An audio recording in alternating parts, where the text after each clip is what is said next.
Welcome. In this video, we'll quickly go over how to allow sounds for notifications on the Telegram app for PC after the latest update. If you've noticed that your Telegram no longer plays alert sounds when messages arrive, don't worry, this is an easy fix, and I'll walk you through step by step. First, open the Telegram app on your computer. Make sure you're logged into your account, and once the main chat window loads, look to the top left corner of the app. You'll see three small horizontal lines. That's the main menu icon. Go ahead and click on it to open the sidebar. From the sidebar menu, select Settings. This is where you'll find all the options for customizing how Telegram behaves on your device.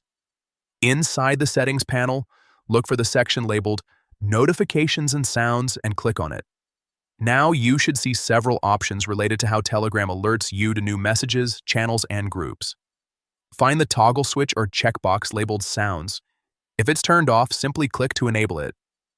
Once enabled, Telegram will start playing sound notifications again whenever you receive new chats or updates.